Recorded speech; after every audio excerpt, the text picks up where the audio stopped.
Maybe you people don't understand it. We're supposed to be running, you know what is called, I went to Igbo, one of the Igbo space, I told them, the solution to our problem, we have to declare Ochebe Ye. If you're an Igbo man, you know what we need to declare boys who ye against politicians. Activate citizen arrest. Going to their house, dismantling their security, putting handcuffs in their hands. By this time we are talking. And we are still on space shouting. And when people like me stand and talk, people like other people will come and tell them, come home and get your Biafra. But we say we are putting money on our people hand to arm themselves. Why is the America telling their citizens to get an arm? You go to, I live in Texas. I have been visited some people's house. They use gun as in fact, you can checkmate me on this. They use gun like a decoration in their living room. You asking yourself, is this a war room? They use gun as a decoration for themselves. So that's to tell you, you don't go on a negotiating table with somebody who have ammunition. One of my cousin had an accident with somebody. The man say he's sorry, this and that. Let the guy not go to insurance. Don't go to insurance. That he can bring the car, let's settle. Do you know when we now drive the car to the man's house? He opened his garage. Whether the man want to kill us or want to keep us alive, I don't know. But immediately the man roll his garage and garage roll up. You see gun line up. But the man he may be a handy person, handy work person who want to try to help us fix the car, maybe give us some money and said he's sorry because he was the one at fault. Maybe he don't want to go through insurance. But as soon as we are driving behind this man, the man roll his garage door, and you see the kind of gun that was set up there. I told my cousin, so one night, I like Justice. Please don't land your plane in 2 minutes. So what I'm trying to tell you is that, guys, we as a people, indigenous people, the solution to this thing, we're supposed to declare what is called, people call it a boys oye against every politician. None of them should escape our hand. You might say I'm being extreme. Not a single one should escape, because these people have made a deal to make sure that indigenous people are killed off. And I tell you this, I have always tell people that, Africans are lucky and they should thank mosquito, because what the Europeans plan to do is to do what they did in America, to wipe every indigenous people out. They couldn't do it because when mosquito came, their lifespan in Africa become 2 weeks. They cannot stay more than 2 weeks. And they think that the gods of Africa is now against them. What do? They left and handed us over to the gatekeepers to complete the job. So now, you think they will stop? Putting in consideration the amount of resources you have as a people, you think the colonials will stop? They must always come with another tactics of doing this. And the Fulanis are coming to do the job for them. So if you don't know that you are they're trying to eliminate every indigenous people for them to have a full access to your resources, then you are joking. It's time we realize as a black people that we are the one to deliver ourselves from this. It might be Yoruba people today, like you want us to center it in Yoruba. Fulanis are killing 29,000 Yorubas. No, not only 29,000 Yorubas they have killed. In that space, geographical space, they might have killed off over 100 and something thousand people if we summon it up. So it's hard time all of us realize, number one, we need to remove the colonial chain upon our neck, which is this so-called Nigeria that was created and handed over to us. That's a colonial chain they put on your neck. When you want to identify your dog, there's a kind of bell you will give your dog. So whenever he's running towards you, you will hear his bell. Ka, ka, ka, ka, ka, ka, ka, ka. That particular sound is your own dog. So that's what they did to us. So that anywhere you are, yeah, give me 2 minutes, please. Let me land my plane. Because there's a kind of chain you put your dog on the neck, so that when he's running towards your house, you know that this is your particular dog. This is what the colonial master did. That's why they hang Nigeria on us. So when you are running to them, they will know this one is a Nigerian, this is why you behave. And I'm going to land my plane with this. If you're a Nigerian, check out this thing for yourself. Make this experiment. If you meet any Caucasian or any white person and he asks you, where are you from? If you say you're in Nigeria, the next question is that, how long have you been in America? You tell him like 5 or 10 years. He said, do you like it? That's the what you answer then will make the conversation keep running. But if he asks you, where are you from? And you tell him you are from Africa, and he say, where in Africa? And you say you are a Biafran, he will not keep quiet. He will not ask you, where is this Biafra? You will keep quiet. He will not make any step. Because you know why he keep quiet? He understand that you know your identity. But immediately you give him that bell they know you with, they become conscious and start asking. They will ask you, is it safe to go there? They begin to tell you, they hear that there's a lot of clashes because of natural resources there, because they know, they teach them these things. Maybe you don't know. So what I'm trying to tell you guys is, you see all these your politicians you want us to go and negotiate. Imagine Gowon today is living in London. Buhari that have put us in more poverty than any time in our history is living in London. Still tomorrow, some stupid people here, when I tell them that I want Biafra, so that me that are living in America, you think that is heaven, want to come back. You tell me, asking me, how is this your Biafra going to look like? I learned my plan is that it's not about 29,000. I don't even see 29,000 they kill in Yoruba land. They kill over 100 and something thousand in that space. And we are giving them hand to continue this killing if we don't disintegrate that country called Nigeria. Thank you very much. You said they killed over 100,000. Come on, dude. Anybody have a question for Justice?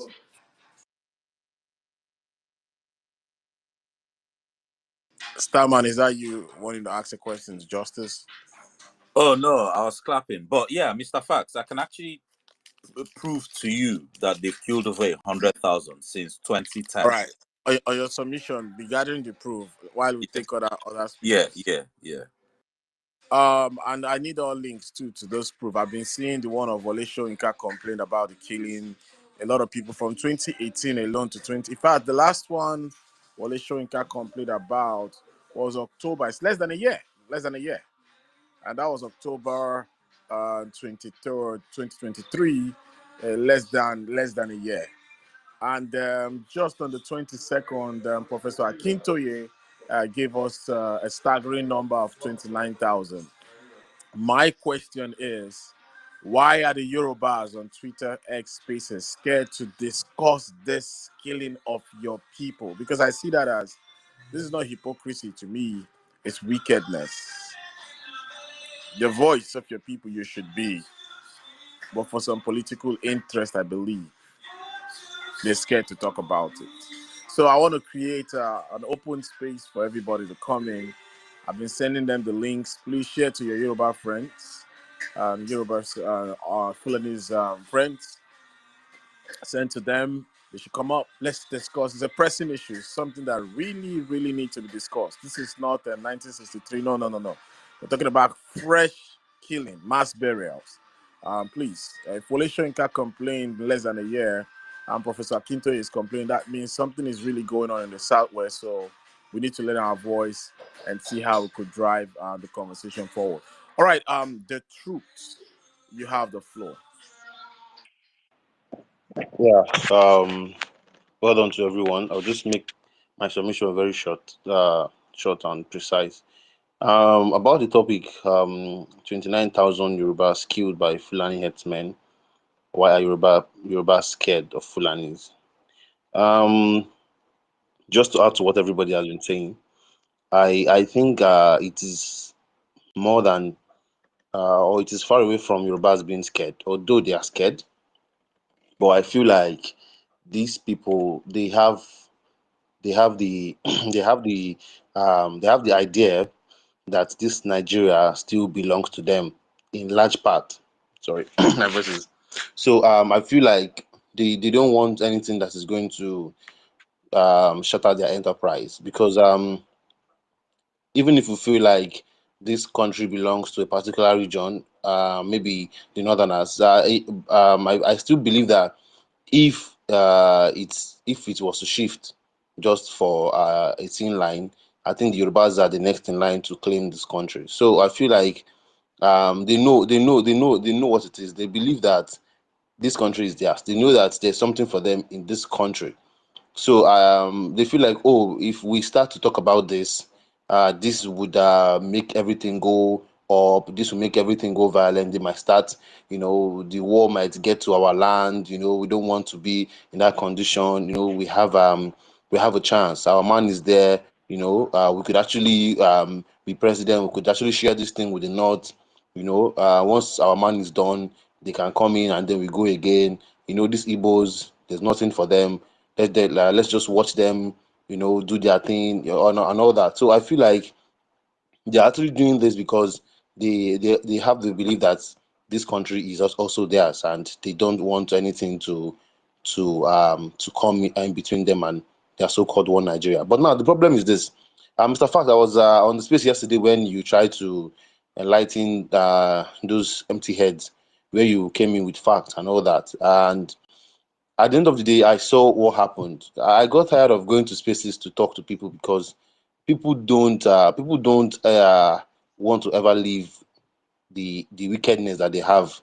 They are holding on to. I don't know. It will be hard tomorrow to see people that are like I don't want to mention them, the person I've been mentioning here since and others, it will be hard for you to see that they've turned around tomorrow. They always want to remain on whatever wickedness that they are actually holding on to, no matter what you say. So I just got like tired of talking to people because people just know the truth but choose to hold on to wickedness. Now, some people were saying that, hey, you people have your own this thing on your plate. You people have your own problem. Why are you talking about the things that's going on in Yoruba land? My question is this. Now, these same people are the same people that are actually conversing for their one Nigeria.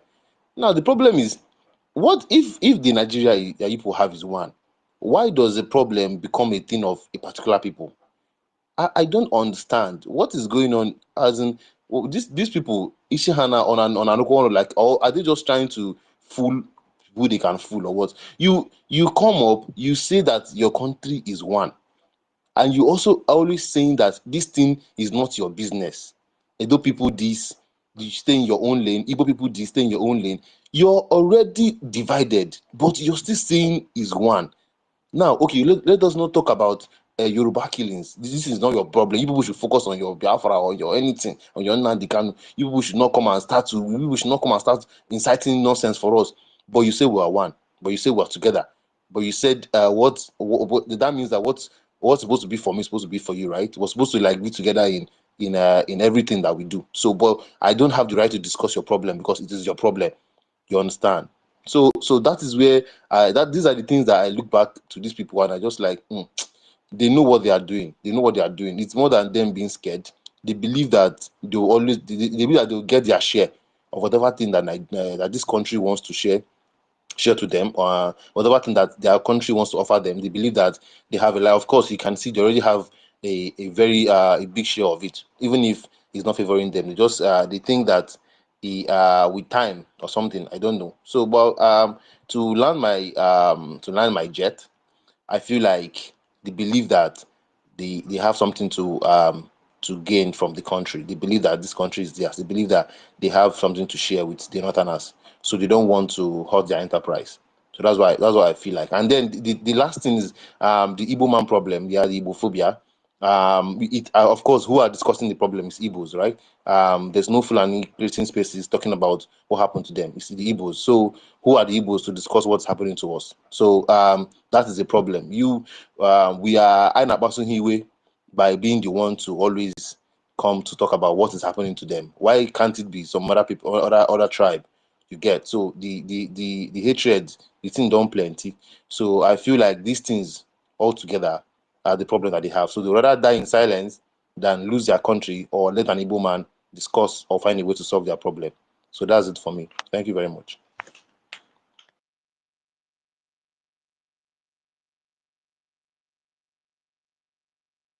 Thank you very much. I appreciate that submission from the Truth Center. A lot of truths in there. Anyone have a question for the Truth Center? All right, I'll move the mic to Dominic, Augustine. Then after that, we'll go to Hero. Then Starman, then Morris. Dominic, Augustine, you're there. Dominic, Augustine. All right, Hero, go ahead. Yeah, thank you. So the point I wanted to make is looking at the topic. He said why Yorubas are silent. They're scared of Fulani. The point is that we don't really care. Like, we don't really care. It's not our problem. We have to be very honest. We have our own problems. But the thing is, since it's still a Nigerian issue, okay, for me, in this kind of situations, what I usually do is to dig into these people's history. You have to dig in and see who are they, or how have they been able to react to such things in the past. What kind of people are these guys?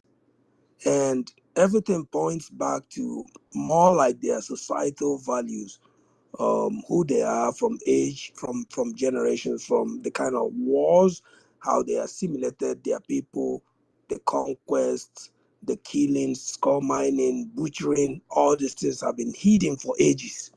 And I keep saying it and I'll keep saying it. I don't say whatever I say here for anybody to like it. I don't care. In fact, I want you to hate it. I don't care. But it hurts. But if you want to learn, you learn. It's none of my business.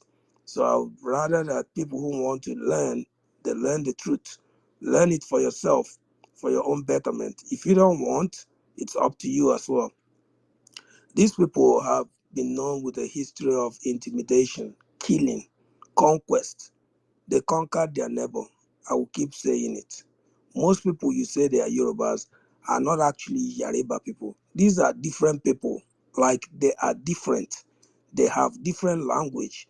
They have a different culture. They have a different mode of food. Their dressings are different. If you go into these people called the Yoruba people, go and look at the component parts that make up these people. Then you will understand what I'm saying. Now, these people, most of them have been, living with intimidation and fears for ages, like for generations. And being a people who submit to the monarchy, in contrast to the feudal people in the north, they are all looking at, one body or somebody who is on the top for their directions, for guidance, for whatever execution that the people at the top want, or the person at the top want. That is not the same with us. And according to their societal values, then you would see that they cannot speak. We have to, even though you get killed, you have to shut up and let us hear the king speak. And now, coming down to what is happening, most of those kings have been killed as well. They are being killed. So nobody can actually speak now. If you're watching closely what is happening with them, you will agree with me that nobody is actually speaking anymore because they cannot speak.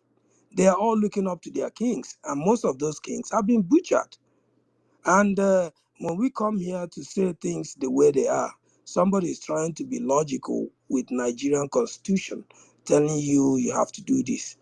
Well, for me, I would say what is our concern is how to prevent such things from happening in our land. It doesn't matter whether we are politically correct. It doesn't matter whether somebody thinks that we are not following the law, because someone who is coming to kill you doesn't actually understand the law. They don't really care. They don't understand what constitution is. They don't know what it is to follow the constitution. Even when they were in power, even those people who actually, support, and most of them, like Buhari, was named as one of those who are the patron of Boko Haram, Fulani headsmen, sorry.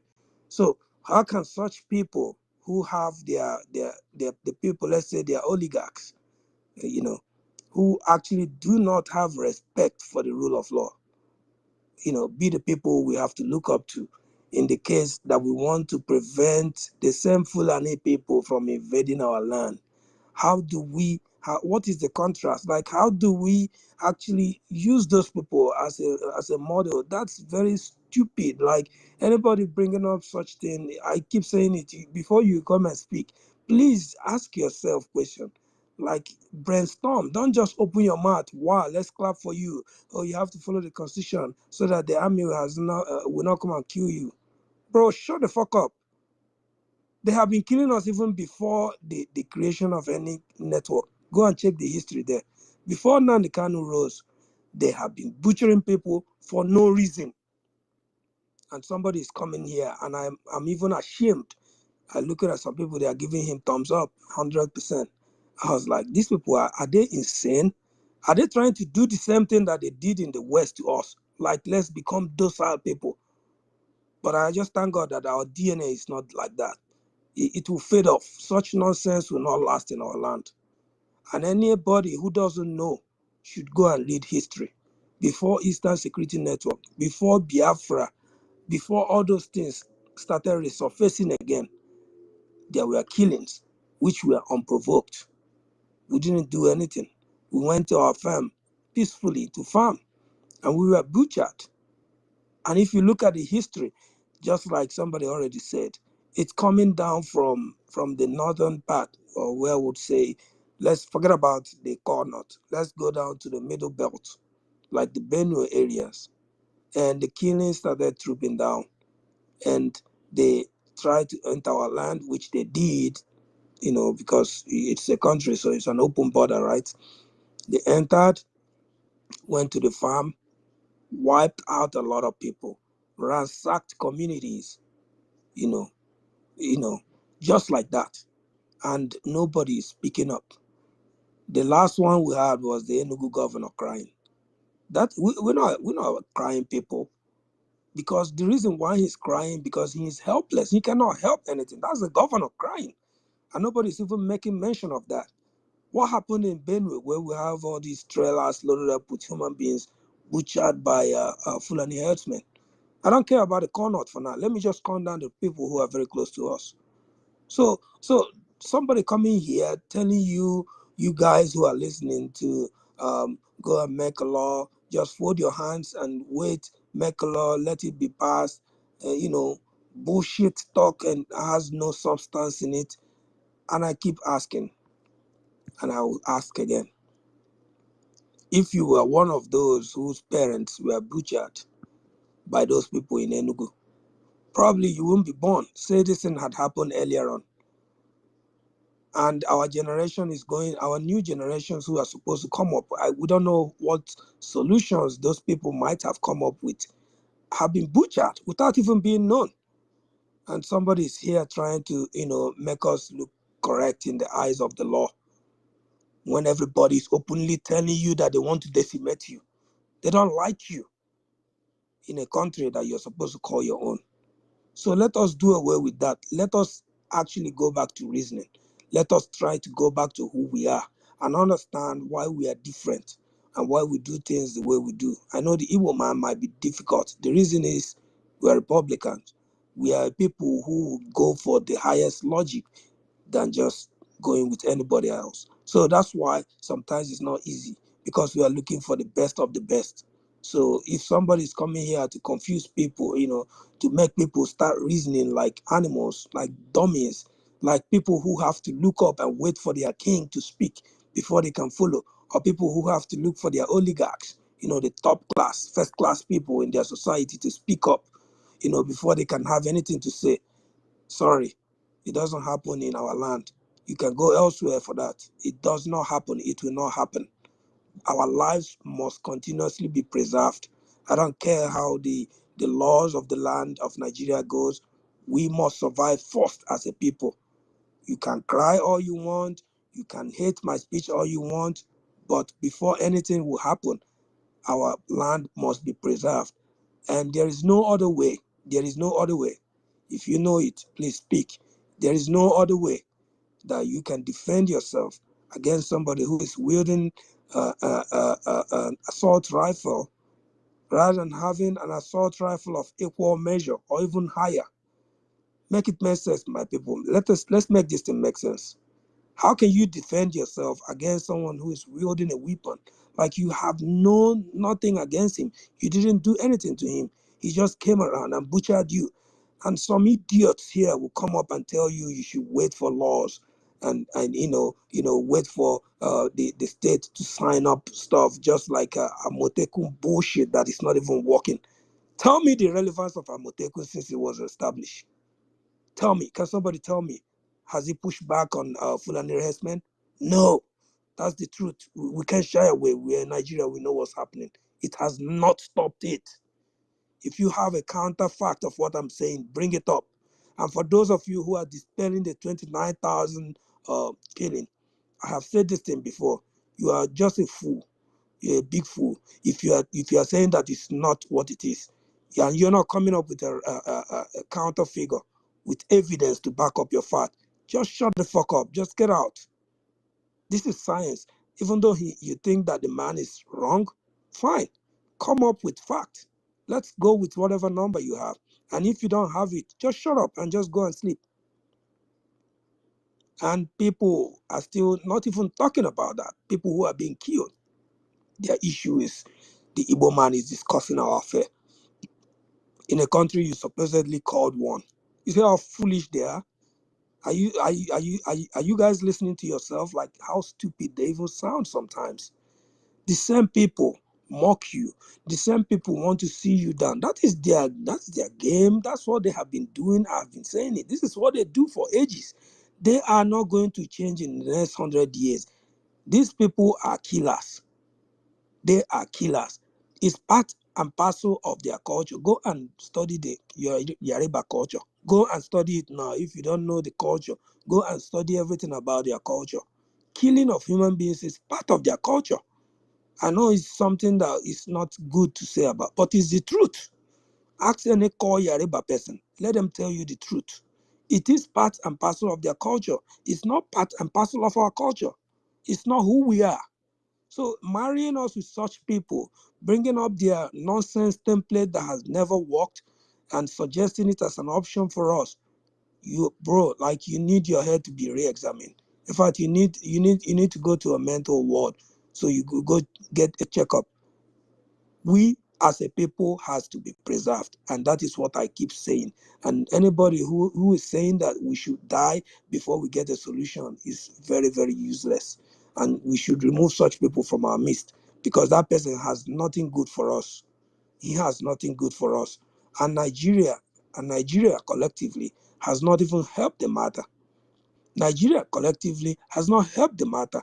And that's why I say we should keep saying the truth, telling the story the way it is, not their fake history that they come up with all the time, trying to tell us how superior they are, trying to tell us how educated they are. I remember somebody, I'm not for sitting at home. I don't really go for that. Okay? But this is what they submitted. Their submission was, oh, our children are studying and you guys are sitting at home. But the recent NECO result doused their stupidity, doused their falsehood, their narratives, all those fake news, all those fake narratives was doused by that simple educational outfit, showing that Abia State came first, even though the other ones who are not sitting at home have been studying. What happened? They were nowhere to be found. In fact, it was reported that they were caught cheating and their schools will be blacklisted. It's on the news. It's on their Nigerian news. I didn't make it up. So, you don't have to say it's me. So it's out there in the public domain. These are the same people. They are wicked people. You have to understand who you are dealing with. Don't just start cheering for some persons who don't have deep understanding of what we are talking about here. I'm not part of any Biafra thing. Do I support what they are trying to do to preserve lives? Yes, 100% I support it. Do you think I'm here for joke? That I will support people who come around and kill my people? You must be out of your mind. You must be trying to speak grammar and be wallowed up in your stupidity. So my submission tonight is simple. One, we don't really care about the killing going on in Yoruba land. If they want to kill 1 million people, we don't care. But are we going to learn some lessons from what is happening over there? Of course, yes. Why? Because we need those lessons to know how and why we have to preserve ourselves, because we are still in the entity called Nigeria. So anybody who has something counter, including the number and the modus operandi, should come up. We are listening, we are learning, and that's why I'm here. Thank you. You're my mic.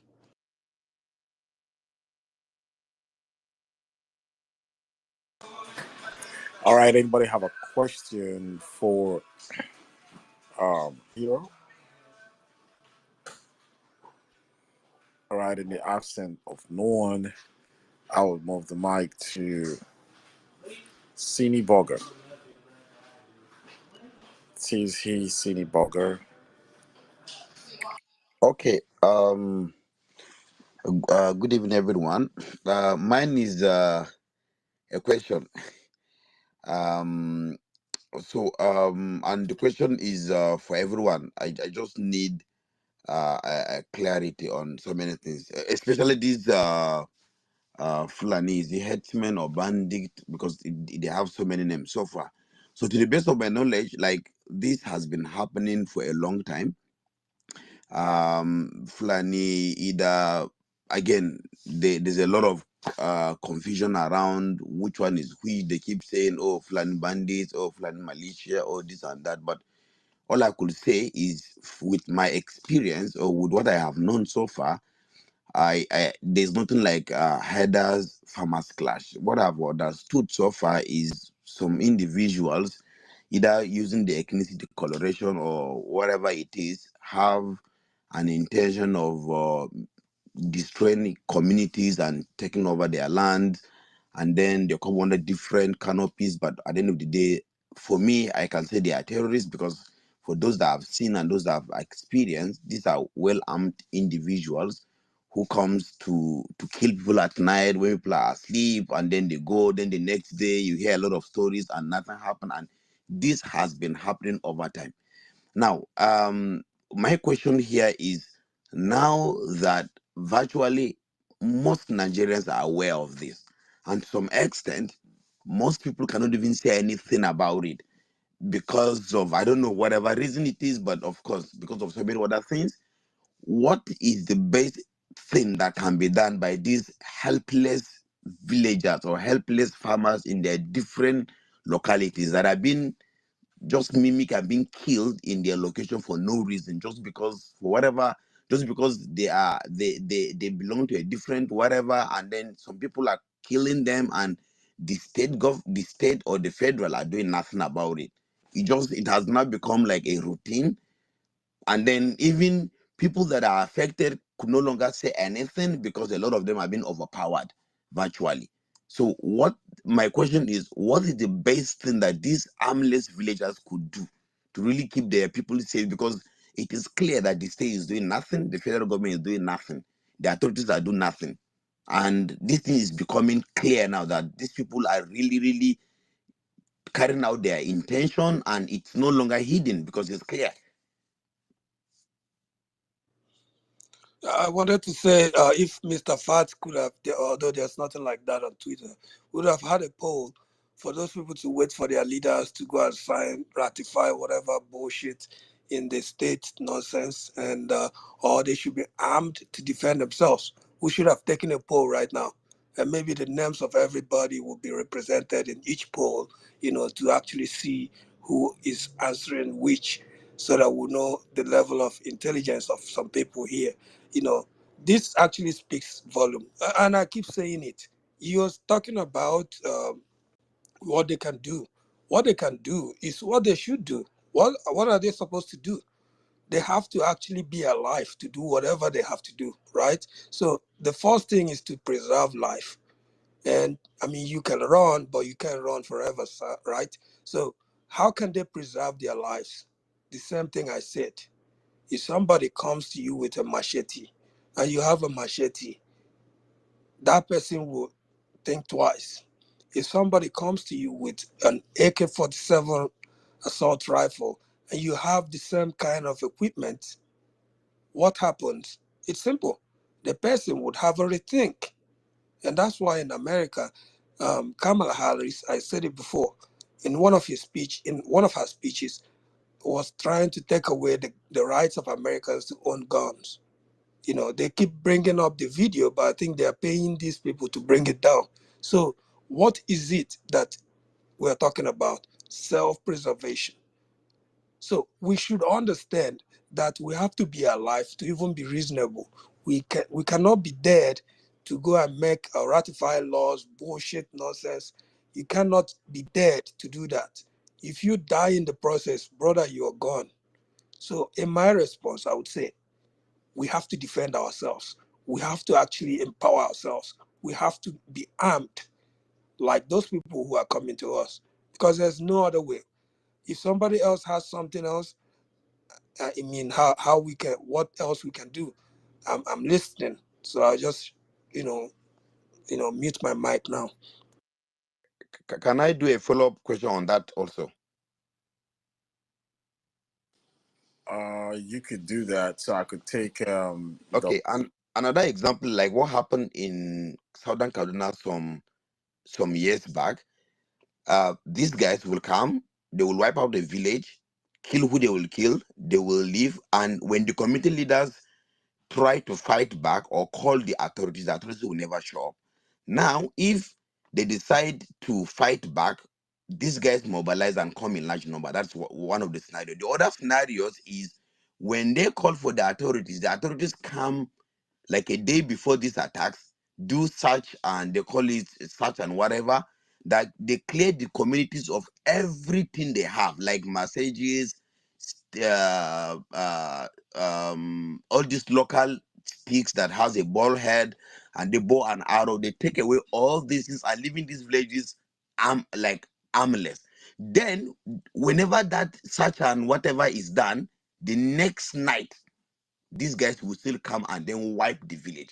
So remember, these villages are really farmers, are really poor farmers who don't even, like most of them, to the best of my knowledge, are not getting anything from federal or state government. They're just within territory of Nigeria as a Nigerians. But now, the only thing that they rely on government on is this security, and this is not provided. And in most cases, the authorities disarm them before this attack takes place. So even these marches that you're talking about, a lot of them are actually being like that the police or the military comes to these villages, take away these things from them before these attackers came invade their places at night and carry out this attack. This is something that has been happening in Southern Kaduna until the recent change of government, and then now the whole thing has calmed down, even though it has not been happening much. But I can tell you most of these communities has been taken over by these invaders, and it's not just Southern Kaduna alone.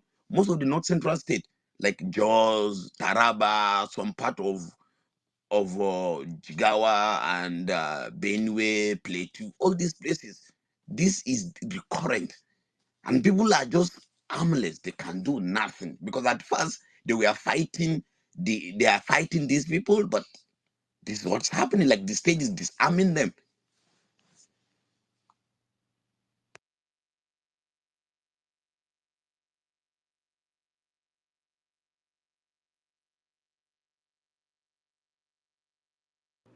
I think he went out. I don't know. I can't hear him anymore. Yeah, he muted his mic. Okay, let's move the conversation forward. Dr. Obi Akamel, you have the floor. Mr. Fox, I thought I was supposed to go after Hero. Okay, yes, Starman, go ahead. I thought you've given a submission before, Starman. Yeah, when you did this, I was supposed to go after Hero again. Yeah, just make Dr. Obi. You just come up right now. Dr. Obi, you there? Let him go. I'll follow him. All right, Starman, go ahead. Oh, yeah? Okay, fine. Go ahead, Starman. Okay, so I said that I could prove that the killings in Nigeria, even Justice said there have been over 100,000 killings, and I said I could prove it. Sorry, Starman, I just want to put this in context real quick. People could check the comment section. There's so much articles to unpack. So much articles to unpack. Even this one say Fulani leaders boast in Aso Villa, threatens more killing of Yorubas. Again, Fulani leaders boast in Aso Rock or Aso Villa, and they threaten to do more killings of Yorubas. Or Fulani leaders boast in Aso Villa, threaten more killings of Yorubas. This is no joke, and this was published by Wale Odunsi. That was in July 2021.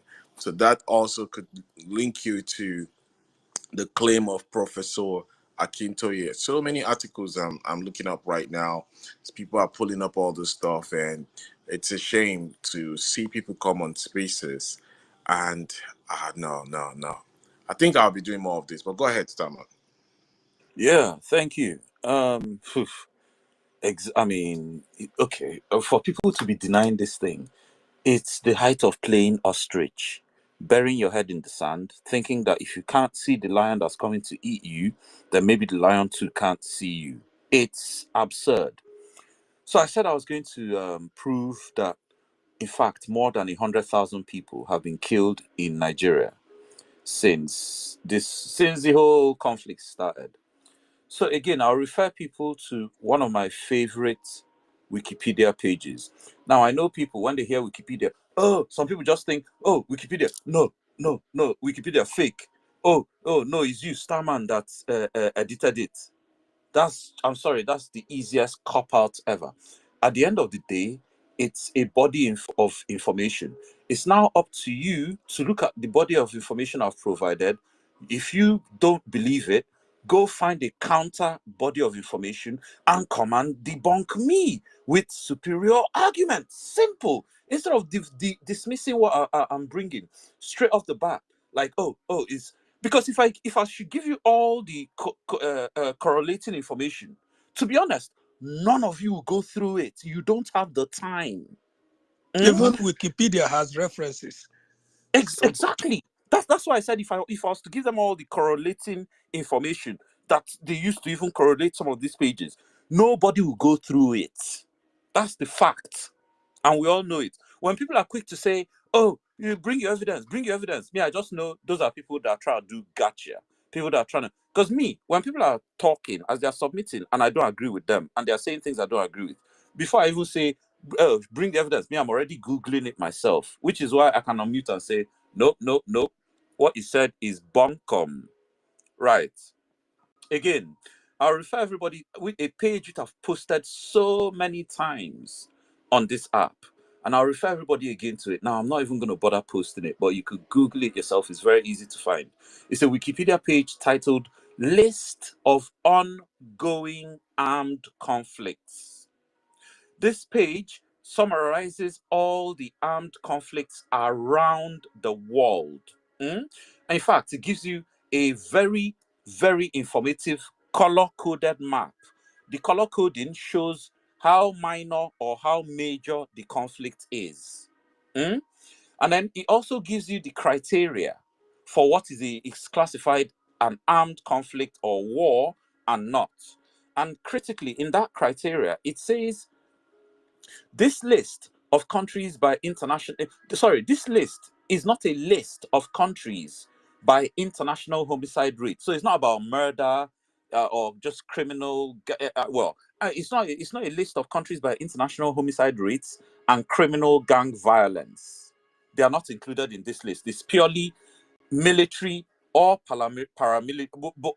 Well, it also says, however, if the criminal violence involves the military or paramilitary, then it's included in the list. And I'll give an example of where it's in places like Mexico, Colombia, because of the drug problem there and the rate of killings and the fact that the government is now using military to combat these drug gangs who themselves look like paramilitary they too have armored personnel carriers, the drug gangs in Colombia, Mexico. So that is in the list. It's classified as Mexico has over 10,000 people being killed a year. Now, for the color coding, it's color coded from yellow, orange, red, and burgundy or very deep red.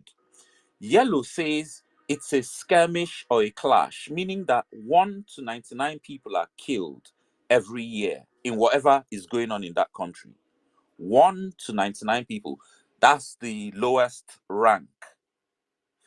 Then 100 to 999 means it's a minor conflict, yeah, going on in that country. And then when 1,000 to 999,000 people are being killed in a country, it's considered a war. That's color code red. 100 to 999 is color code orange. Red above it is 1,000 to 9,999. Now, color code deep red or burgundy is major war.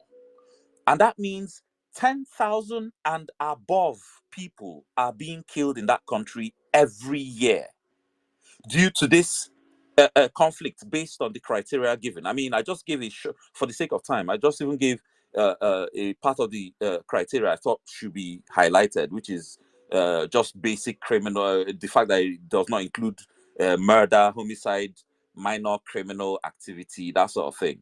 Right. So if you look at that map, you see that most of the wars going on in the world are going on in Africa. That's one.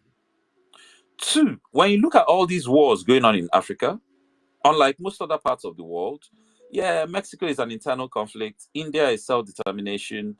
Pakistan has terrorism problem, which is similar to what we're facing. If you look at most of the wars going on in the world, in Africa, you see that most of them, in fact, none of them is one so-called African country versus another so-called African country. All of them are internal conflicts. One ethnic group versus another or several others, which is what we're of Tigray and Ethiopia, Ambazonia and Cameroon, Biafra and Nigeria, Western Togoland and Ghana. I mean, where do you want to go? Internal conflict everywhere. There is no country versus country conflict in Africa. That's something people should take note of. Now, for the figures, for the countries classified in major wars, you see, you see all the stats there with the summary of the breakdowns. Now, major wars, 10,000 or more combat-related deaths in a current or previous year. Now, they've listed 6 conflicts, but let's go to the one that concerns us. The insurgency in the Maghreb, that's the Sahel. Yeah, the Sahel Sudan region. Sahel Sudan region. Well, they used to call it Sudan before the Sahel even. From 2002, it includes several countries: Burkina Faso, Mali, Niger, Benin, Togo, Algeria, Tunisia, Chad, Tunisia and Algeria, which is why they call it the Maghreb. Mauritania, Ivory Coast, Ghana, Nigeria, Cameroon, Morocco, Libya. And according to this insurgency conflict, since 2002, 70,000 people have died. Now, remember I was talking about the color coding earlier. Nigeria is color coded deep red, burgundy. That means over 10,000 people a year are killed in Nigeria. Right. So all over the Maghreb, now this is not just Nigeria alone, but this is all over the Maghreb, in the countries I just listed, from Burkina Faso to Libya. 70,000 people have been killed since 2022. Now, if you were to divide it and also factor in things like population density, Nigeria is more population dense than any of the countries in that list by far. In fact, 15 of the countries that surround Nigeria directly, add up all their populations, it only adds up to Nigeria's population. 15 countries that surround Nigeria directly, you have to add all their populations to get Nigeria's own population. So even that 70,000 figure, Nigeria is great. They didn't particularly break. I guess I have to go properly into the reports, because the reports are also cited there, to see everything per table, or based on the table, which country has which figure for the Islamic or terrorist insurgency. But it says 70,000, and by virtue of population, I can imagine Nigeria will have a significant chunk of that. But let me not put a figure to it. Now, let's go to wars, which is a 1,000 to 9,999 combat-related deaths in a current or previous year. Now, if you check where Nigeria is featured, it was from 1998. 1998. Communal conflicts in Nigeria. Communal conflicts in Nigeria. And they give a list, various list of them. Religious violence in Nigeria, herder-farmer conflicts, Nigeria bandit. And we all know the bandit was Nigerian propaganda to hide certain actors. Nigeria bandit conflict. This one is just Nigeria now.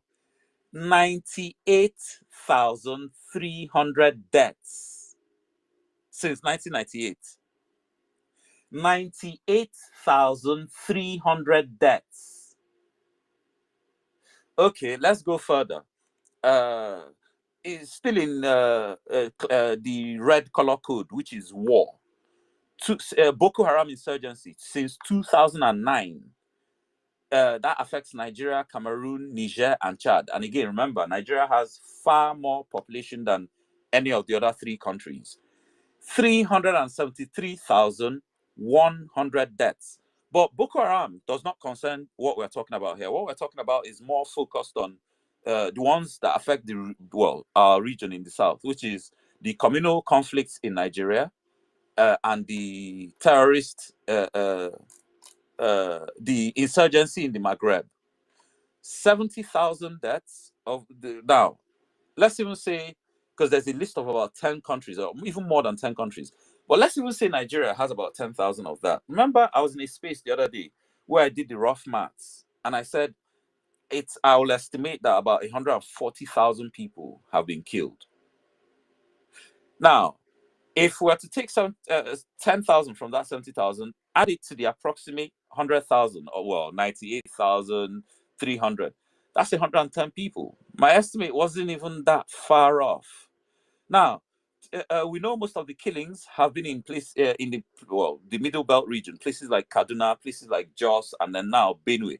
And before I even continue, I was talking earlier about the border between, someone posted the map on the Jumbotron, I think it was Charles, the border between Islamic North Africa and the Christian South, and that border moving southwards at a rate of 3 miles a year in favor of Islam.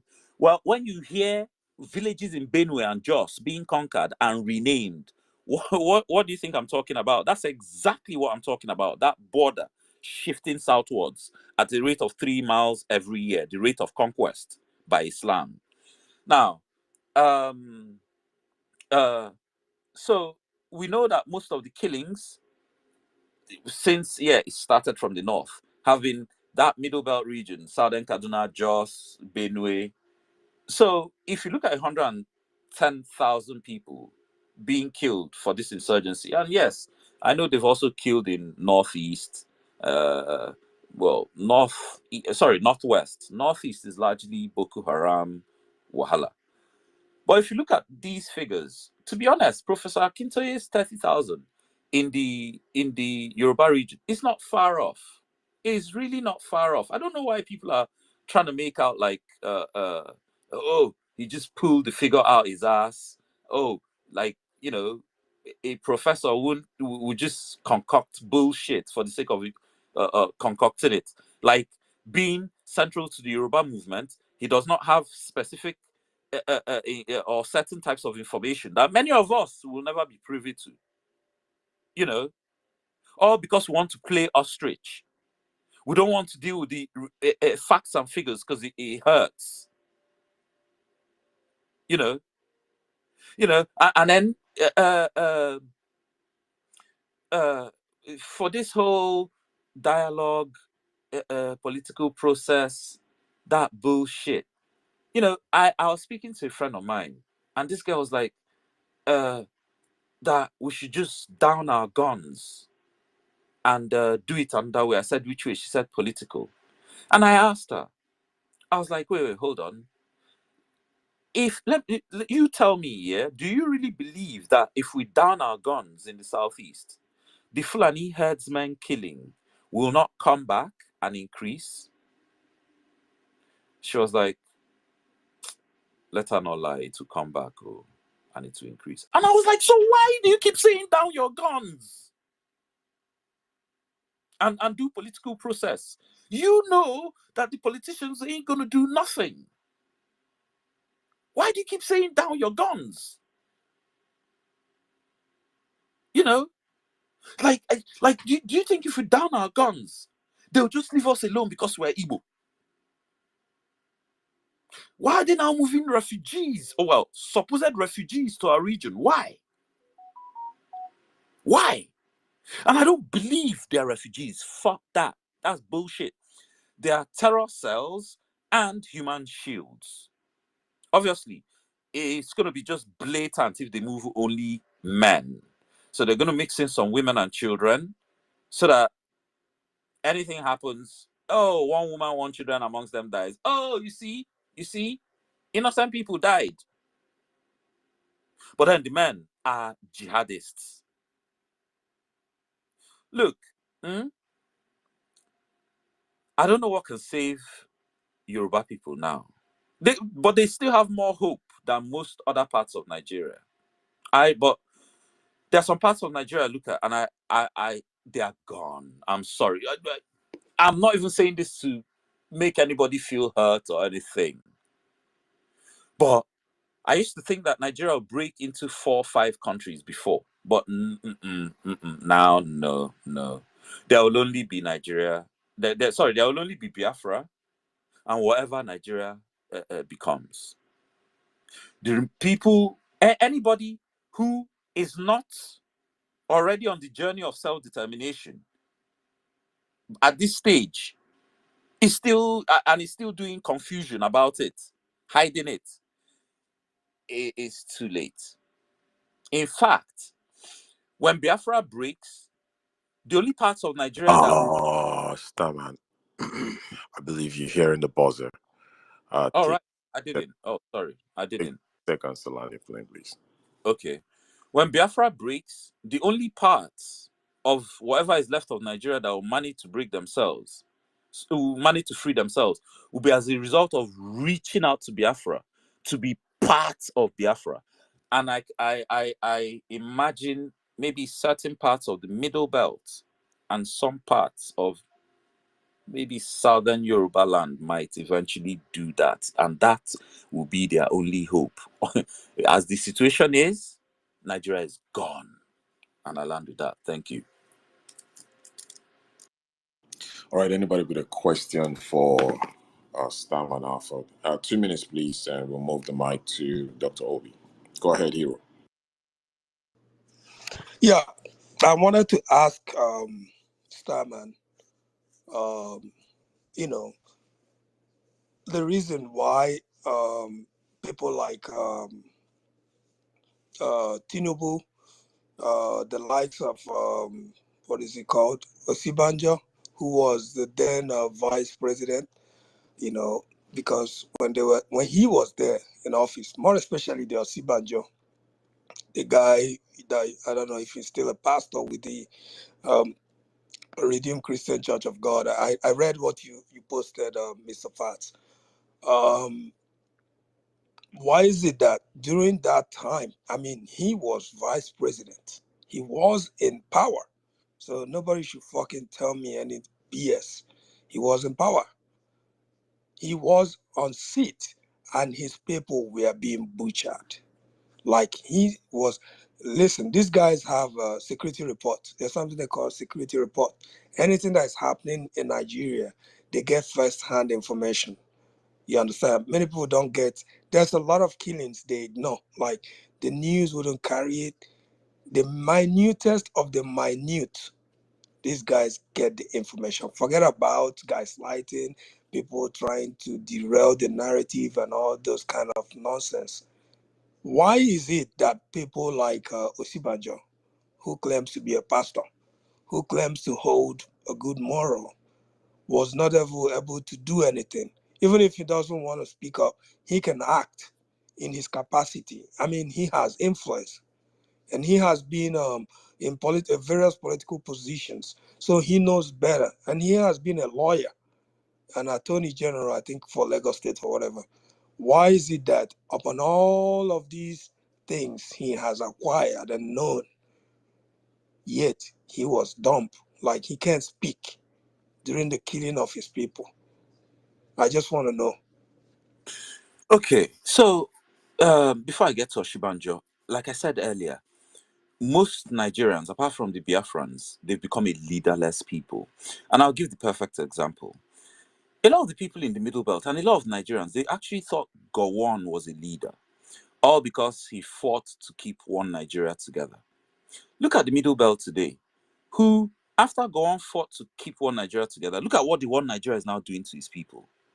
And while all this was going on, Gowon never, at least Danjuma even said something. Gowon never said a word. And now he's running as an old man, running away because he can, but his people can't. He's now running to England to come and retire. Can you imagine? When you serve Nigeria, let's not forget that the One Nigeria project exists to debase and destroy your culture, your people. If your culture is gone, the people are gone. They become dislocated from the culture, and they become like Black Americans and Australian Aborigines. No disrespect. They become lost. That's the aim of the One Nigeria project. All this, I'm detribalized. I'm Nigeria first before Igbo. I'm Nigeria first before Yoruba. The funny thing is, when you hear Northerners say that, you know they're lying, because it's the same Northerners, their governors will go on TV and tell you, Fulani man transcends Nigeria and Africa. He's not limited by borders. And you see them fighting for their own interests. But it's Southerners that will actually not just say, oh, I'm Nigerian first before Igbo. They will be doing their hardest to prove it. But Fulani never. They just tell you for telling you so that you hear it and you'll be happy. You think they're doing one Nigeria with you. For people like Osibanjo, Osibanjo is a South Yoruba elite. But if you understand, or if you've ever come across the dependency theory of capitalism and world development systems, you understand the role of the elites, not just in Nigeria, but all around the world. Their role in holding down the people, all to serve the capitalist system. Now, that's just even a broader explanation, but narrowing it to Nigeria, Oshibanjo is the elite. He's one of the elite, but he doesn't even really have any power. He's just there by virtue of the fact that he's willing to do some of the dirty work.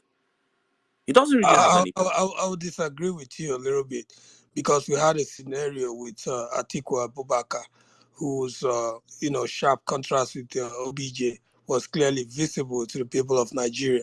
So if you are using that as an excuse, let's not blame Sibanjo for not doing what he was supposed to do. Then what about the case of Atiku? We saw what happened with him and Obasanjo. You have to keep that in mind while answering this question, because there have been a lot of vice presidents who we've seen what they've done, for their people or against their people. Yeah. So talking about the elite, the elite, they're not all in one class. There's a class system amongst them. So we know Britain handed Nigeria over to their friends, who are the Fulani. We have to look after our friends, like they said. They handed that over to their friends. Now, the Fulani cannot impose a Fulani chief on every village. So they have to cultivate southern and middle belt servants to do their bidding. So that's the structure. There's a class system. So, when you hear some Nigerians say, oh, our problem is the elite, they're all in the same WhatsApp group, they're all marrying each other, that's flattening this whole thing to a nonsense that doesn't actually help anybody. Yes, they all have each other's numbers, but there's the fact that Jonathan, even while he was president, he would go and visit Buhari and he would kneel down. He would go and visit Sultan of Sokoto and he would kneel down. Jonathan. how many Igbo chiefs or anybody else in the South did he go and visit and he knelt down for them while he was president? That should show you that there's a structure, a hierarchy of elite. And even it was clearly demonstrated when Charlie, the King of England, turned up, and the way they arranged them in that sitting, the way they arranged the traditional chiefs in that sitting, who was the right hand, obviously Sultan. Sorry. Are you still giving submission or what? No. I was responding to Hero's question. All right. Okay. Wrap it up in 1 minute so that Dr. Obi can speak and more. Okay. So yeah, I'm not making an excuse for Sibanjo. I'm just trying to say that he was just there to play a role. Sibanjo, I see pretty much so in Yoruba land, I noticed that the Muslim elite have more power than the Christian ones. The Christian ones can make noise, but and their roles are very similar to the so-called Igbo elite, who are just there to do the bidding of the Nigerian government. They are not there to represent the people clearly. But yeah, for the sake of time, I hope that, So yeah, I'm not defending Oshibanjo, but yeah, I hope that was Hero. All right. I don't know if that's your question. All right. Thank you. Thank you, Stan. Thank you, Hero, for the conversation. Yeah. Dr. Obi, you have the floor. Okay. Good evening, ladies and gentlemen. I stumbled on your space and I was listening and I wanted to drop a few points. What I see happening in Nigeria, I'm sure that every one of us have an idea that what is happening in Nigeria, just like in the rest of the world, is being orchestrated from outside Nigeria. The last speaker said something about Gowon. When Gowon was fighting the war to unite Nigeria, and people saw him as a strong leader. Gowon, I've sat down to look at to reflect on Nigeria, right before independence, through independence, through the war, military rule, democracy up till today. And if you look at it critically, you will see how it is orchestrated that every leader that Nigeria has had in the past, they were all planned. They were all moles. Every leader. In my own opinion, other than Abacha and Goodluck Jonathan, every other leader we have had in Nigeria, we are designed and planted. That's a discussion for another day. But I have analyzed this critically, and I believe even the one we have today. Now, I used to have this strong opinion about Fulani being the overlords in Nigeria, doing this, doing that. But in consideration, and my own personal analysis, I now believe that the Fulanese are as victim as everybody else. There's something called house Negro, during slavery in the U.S. The slave masters will pick one slave and put them in a house, make them domestic servants. They wear better clothes. They don't work the farm. They eat leftover from the master. So that makes them feel that they are better than the rest of the slaves. Uncle Tom's. And they are being used to crush. They're being used to spy on the other slaves. They're being used to put down any thought of rebellion and stuff like that. So I see that they are the people who are playing the main chess. The Fulanese are tools. Everybody's a tool. So just look at this, right? Buhari, who's just the immediate past president, I don't know if anybody has aware how the security situation is in Castena. It's worse than any southeastern state. It's worse. than any southeastern state. Look at this guy who's a Minister of Defense today. He was a former governor of Zamfara. Look at the kind of carnage that happened in Zamfara under him. The present governor now is accusing him of being part and parcel of the what they call it, bandits. The present governor, I don't know if anybody has seen the thing about the present governor of Katsina accusing the former governor of being part and parcel and sponsor of the bandits. But what happened? He becomes the Minister of Defense of all things. Somebody who's called zero in security ends up being appointed Minister of Defense. So I'm saying this. Is that Minister of Defenseless or the Minister So of I'm Defense? saying this for us to understand, because I don't want us to be wallowing around, so that we can know where our focus should be. What is happening in Nigeria? It's also happening in Congo. This is, these people they call shadow government. The shadow government, the people who decide who rules any country or the other. There are some countries that have been able to emerge out of them. There are some countries who has not been able. Nigeria is a good fertile ground because the seed of discord and they sowed in Nigeria, they renew it every day, every year, before every election, they renew it. It keeps Nigerians apart so that they can plunder, and they will continue to plunder. Nobody is safe, not Yoruba, not Hausa, not Fulani, not Igbo. Now, those who can see beyond these things might be able to go out and negotiate a deal for themselves. I feel that we, the Igbo people, we have enough international tentacles. We have enough international exposure that we should be able to negotiate something for our people. Because I think it's going to get worse. The sale of weapons. I mean, I believe that Boko Haram bandits. If Nigeria is a state and wanted this thing to end in a week, it would have ended like in a week. You see, this is not even difficult, right? But because it cannot end, because it's designed to keep happening. So, a couple of years ago, because I live in Washington D.C. and sometimes because of the work I do, I talk to some people who I've never in this room where discussions are made, but sometimes I've been privileged to talk to people who are in the room where major discussions are made.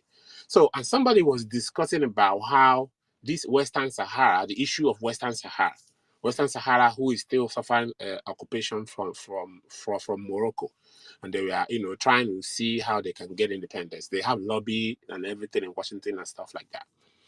So it happens that Morocco there's negotiation for Morocco to recognize Israel, alongside with Saudi Arabia, UAE and stuff like that, to recognize Israel so that they can have peace. This is, a couple of years before this present hostilities. And then the card that Morocco put on the table is that the US have to recognize Western Sahara as Moroccan territory. The US have to recognize Western Sahara as Moroccan territory, and then Morocco will recognize Israel. So I put this up to know that if you are not in the table where discussions are being made, you will be an object of deal. If you don't sit at the table, you will be the meal. We have enough. We have people in the international in positions. We have people in the positions but we don't have the coordination that we can be able to negotiate for our homeland. Because I was telling somebody the other day, I said, if Europeans will open their eyes and watch this carnage happening in Ukraine, and they watch it happen in their own soil, because I never ever believed that. I thought war was for Africa and the Middle East and stuff like that. I never ever believed that Europeans will sit and watch this bloodshed and carnage happen in their own soil. But if they will, because they want to sell weapons and the military industrial complex and stuff like that, and because of economic resources and all that, if they will, what do you think they will do with Africa? I feel the carnage that is brewing in Nigeria, if we as Igbo people, If we do not find a way to negotiate our own safety, make deals, strike deals, we have resources to strike deals. We can use the gas and petroleum we have in our land to strike deal with some international forces so that we can be, we can be able to protect ourselves. I feel if we don't do that, a time is coming when it might be too late. So these people are thirsty for blood. There are some of them who want population control, who thinks that the world is too much populated. Nigeria, in about 10, 20 years, probably going to go up to 500 million. So if they are looking for where to crush the population explosion, Nigeria is going to be top 3. And with the way Nigeria is set up, with the way things are going, it's just a little bit of thing and it ignites and it will explode. So what I'm saying in essence is this. What is happening, I believe it is not from Nigeria. Everybody's a puppet, whether the one we have here today, whether the ones that are like threatening, the ones that are doing, everybody is a puppet. Everybody is just tools, And if we don't open our eyes and see it, it's going to be too late. They're going to waste blood. At the end of the day, whatever that is remaining of this country, I don't know I don't know how we are going to survive, but we need to do something. Nigeria, as Igbo people, we have tentacles, we have people in positions all over the world. How are we going to be able to come together? We all cannot come together anyways, but how have some important people be able to come together so that we can form an alliance, so that we can negotiate, we can lobby? Every decision is decided here in Washington. Every decision. If a country is going to have independence, it starts here. Once I was talking to somebody, I said, anytime you start seeing Biafra news on CNN or start seeing Biafra news on BBC, know that Biafra independence is near. But until then, I don't see it. I know when South Sudan were fighting war for 50 years, but once they decided that South Sudan is going to have independence, because the oil in South Sudan, somebody has been able to negotiate, okay, I'm going to get this oil if they have independence. Then they have independence. Because these people, they do not do anything for free. So, some of us might think, if because they are killing us too much, we'll get the United Nations to come save us, US to come save us. They're not saving you for free. You have to have something that people are going to make a lot of money from by saving you. If you don't have that, nobody cares, because nobody cares. Because as Nigeria is now, they are making money from Nigeria. So as long as Nigeria is like this, they're making money. They can lift 3 million barrels of oil. They will tell you guys they lifted 1.5. It's good. Whoever that is a government representative, they will settle the person. They are making billions. So why would they want Nigeria to split? Why would they support Biafra to split and cut them off from where they are eating? Except you are offering somebody else a better deal. So once there's this British actor, I forgot his name, is that Tom Cruise or somebody else, who even moved to South Sudan? They begin to do all this humanitarian thing. Oh, people of South Sudan are being killed. Oh, Darfur. I don't know if anybody remember. And even some Nigerians were using Darfur to do asylum in Europe. Once you start that build up, that international sympathy starting to build up, you know that somebody has negotiated to help these people. And boom, it happened. And South Sudan became independent. Whatever that's happening there now, that's different. But what I'm saying in essence is, if we as Biafran people are serious about independence, we have to negotiate it from the international community, and we have the capacity to do that, but we need to come together. The problem I have with most of our people that are leading this movement is that there is no alliance. Like, there is no people are not being carried along. Where some people are doing it as if this is what they can do, and I don't see how that is going to work. Where before Nnamdi Kanu was arrested, there was this thing about, okay, Biafra will come next month. Oh, Biafra will come, tomorrow. Biafra will come tomorrow. And I remember telling one of my stepbrother, who is like so serious into IPOB thing, I said, I don't see it. If I see the sign, I will tell you. I don't see it. Or say, oh, we have Nnamdi Kanu, have connection with these people, has spoken with. I said, I don't see it. If I see the sign, I will tell you. And now Kanu was arrested. The British government didn't come for him.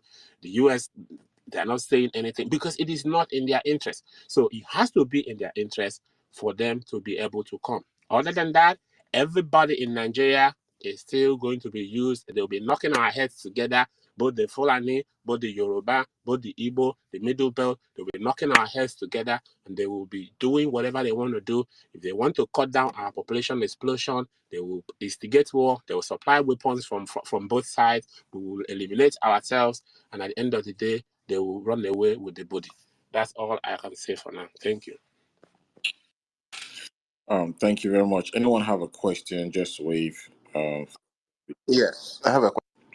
All right, I see Maurice, Starman, and Hero. All right, so Maurice, go ahead, and after you, Starman, 2 minutes. Okay, thank you so much.